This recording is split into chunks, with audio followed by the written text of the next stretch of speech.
Hi, I'm Garrett Nowak, Site Manager at Farm Science Review. Today we're planting field 8A into soybeans. We've got a little bit of a different management practice going on here. We're going to have Nate Douridas, our farm manager, tell you more about it.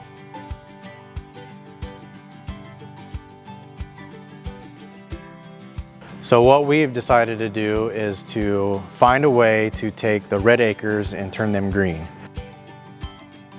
So when we say turn red acres green, it can mean several things. We can quite literally mean turn the red acres green from a profitability side and put them into a program that will pay us a set amount of income per acre, like a CRP program.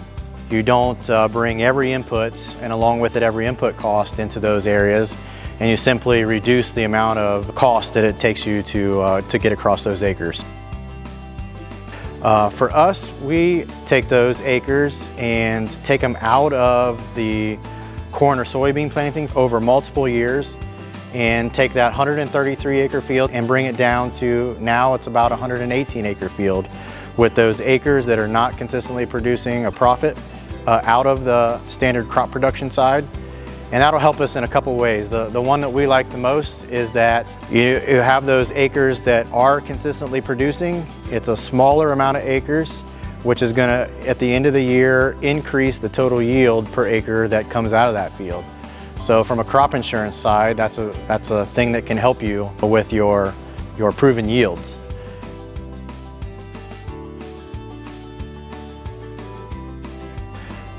When it came time to get these new management zones planted to the perennial conservation mixes that we have chosen, we came about it, what we thought was the easiest and simplest way to do that. So we talked about how we created the management zones, we placed them in the equipment, and what we did is we went out and planted soybeans in the spring of 2020.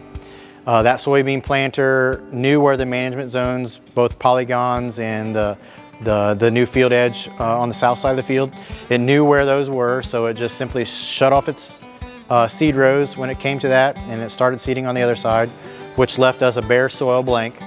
After the soybeans came up, they became very easy to visually see.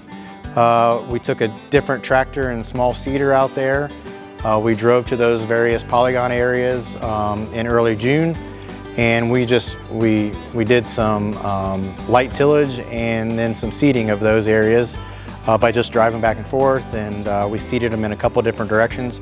But we could clearly see those polygons as we saw them on a yield map or profit map, and now a new management map in the field where the soybeans were growing around them. Made it very easy to get seeded what we needed to. And today when you look at them, they have a very green cast, they continue to fill in, and when you look at it against a bare soil or terminated cover crop landscape, you can really start to see what those management zones now look like.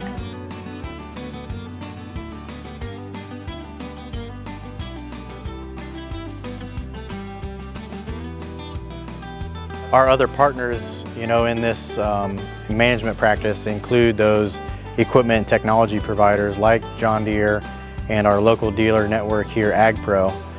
And without the equipment now that has the ability to shut sections off row by row instead of, coarse 8, 10, 20-foot sections, it's much easier now to take that equipment and technology to the field with our desired management practice and be able to execute everything successfully.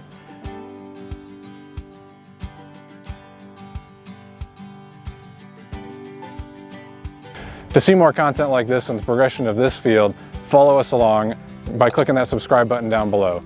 You can also follow us on Facebook, Twitter, and Instagram, where we're pretty consistent about posting the day-to-day activities on this field and the rest of our farm here at the Caren Ag Center. We'd love to see you this September at the Farm Science Review.